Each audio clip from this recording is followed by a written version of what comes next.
Flickscores. Hey guys, it's your boy EK Banks, and I'm back again with another banger. The last time I was on your screen, I did a review of a wonderful movie that I saw so much engagement on Twitter. Much love to my fans. Today, I'm going to be doing a movie, the part two of a movie that actually we loved. If you are a shark lover, if you like, Jason Statham, that movie gripped us. So now this is the part two, the Meg trench. Basically, you know what Flickscores is about. You guys are about to get my review on this movie, but I'm going to tell you straight up, I wasn't so impressed. It was what I expected. Bringing out part two of Meg, I wanted to see something totally different. But well, let's go straight into the review. Straight up, I'll be starting with my storyline.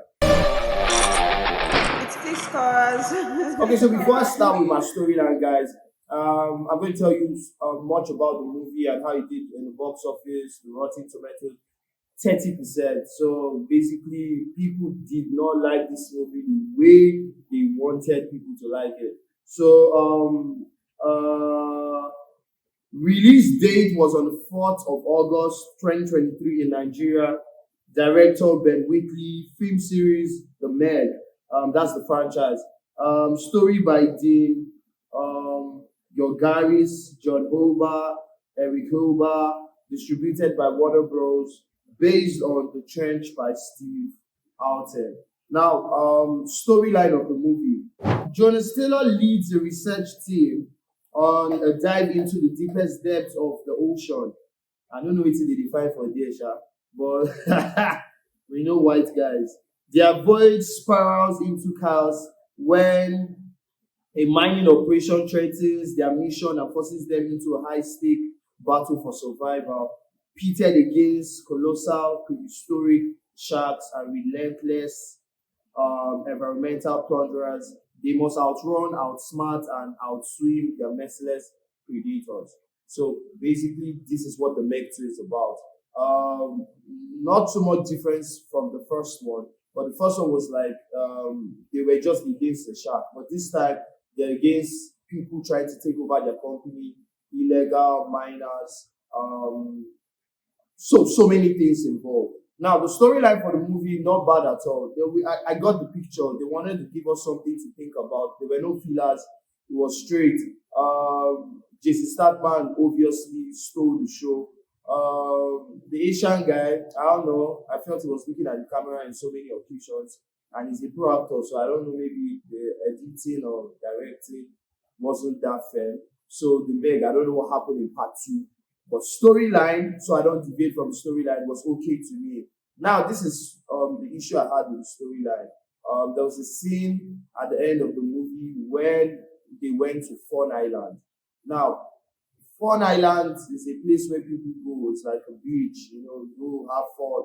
And there were so many people there. I don't know where these predators, this giant lizard that looks like, prehistoric dinosaurs came out from. It was sudden. Like, these guys were here. These guys were here for weeks. Why did those dinosaurs pop out immediately? Jason Statham and his team got to the island. It was like they were prepared. Like, they called the dinosaur and said, "Oh, that we don't come. We are making our comers." It wasn't. Do you get me? I just felt like, "What's up, guys? Why this thing don't start to be keep people safe?" Then the sharks. Very wonderful job with the sharks. The storyline of how the shark was in contact with one of the Statham's guys. That's the Asian guy. I'm still going to tell you his name when I'm giving you a casting delivery. I love the fact that they were communicating. It showed us that human beings are actually higher in rank. So animals, if you feel like you see, it's just the truth. We are actually higher. So we are smarter. We can converse with you guys. I'm talking about the animals.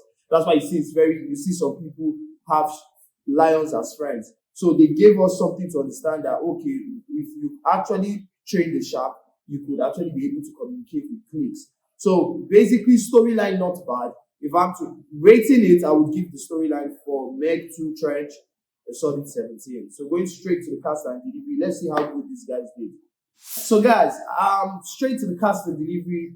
I'll be naming just 3 actors that actually main actors that actually killed it in this movie or were in the movie. I don't know if they killed it totally for me. Jason Statham, obviously as Jonas. The second person we have is Wu Jing. That's the guy I said. These guys, and their name is funny. Sorry. So this guy's name is Wu Jing, like his real name, and his name in the movie is Ju Ming Shan. Ju Ming Shan. That's his name in the movie. And then we have Cliff Curtis. You know our guy now, Cliff Curtis. We have him as James Mark. We know him as Mark in Meg. If you are a lover of Meg, you watch part one, you would know these guys. They are familiar faces.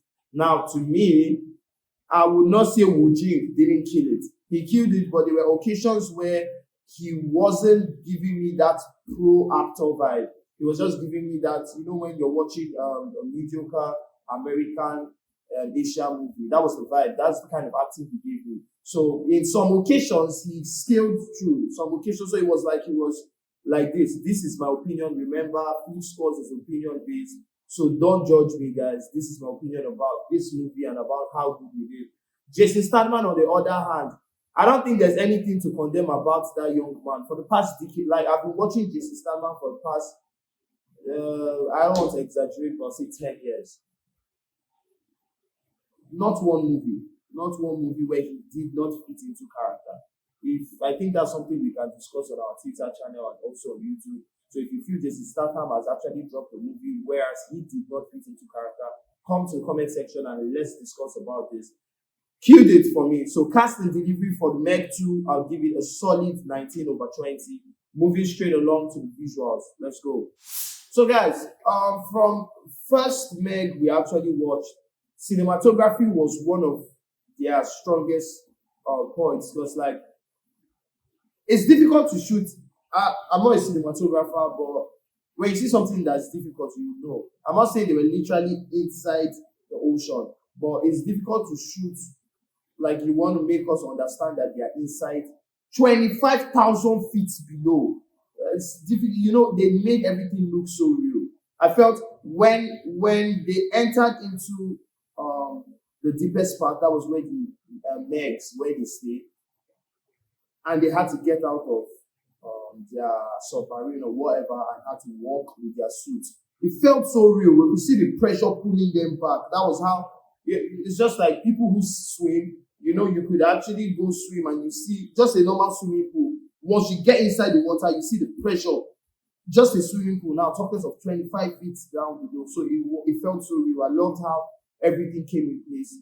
How the Megs, how they looked like. This one, the way the visuals were, the attacks, every single thing about the visuals were cool. I didn't have any too much concern. Just some parts of this movie were blurry. Some parts of the movie were blurry. But apart from that, a thumbs up to the cinematographer of this movie. So I would give visuals for this movie a solid 16/20. Moving along to costume and makeup. I'm not going to say much because they were basically on suits and inside the water, and then so costume. Now, where I would go straight to is the makeup. What did the sharks look like? Okay, so I felt these sharks had too much dents on their body. Like, let's be very, very factual. We're just meeting, even the one that was in captive with them that actually escaped and got into the ocean. That was the one who actually listened to the Asian guy. There were so much dents on their body. Like, how dinosaur. I know they have those Megs. Let me explain. Other sharks are not their mates. Like, they are not in the same. A Meg would consume any animal inside the ocean. Do you get me? That's how powerful they are. So me seeing them looking I wanted to see a fresh big fish. But I was saying, so I felt the costume, the makeup for the Meg was not, it was too like, I'm a warrior Meg. Do you get me? So for that costume and makeup, I'll give it a 15/20. Moving lastly to sound. How did this movie sound? The sound was nice. Not so many. I love the fact whereas we wanted to get into a part that was very, very action packed, and then we had, sound, the change of, the theme of the music changed, and then the sound, I could hear them completely.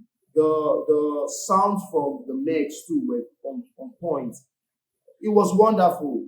Something, sorry, I'll go back to visuals. Another thing I would actually give them a thumbs up was the movement of the sharks on the water.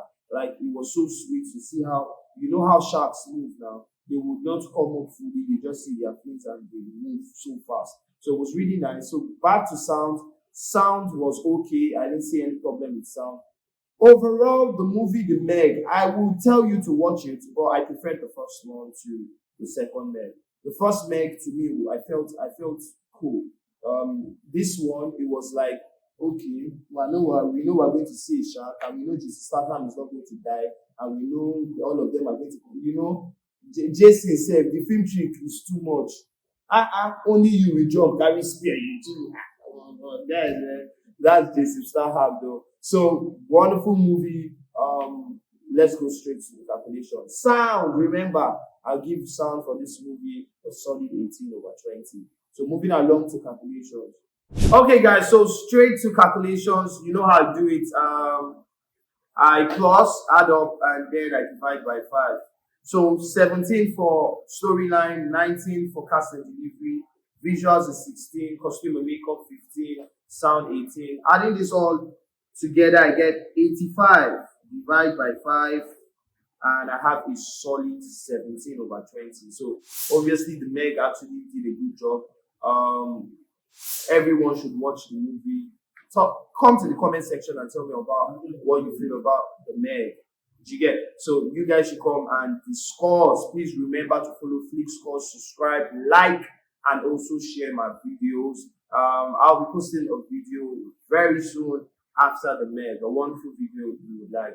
So guys, remember, it's your boy EK Banks, that original Eagle boy, and I'll see you next time.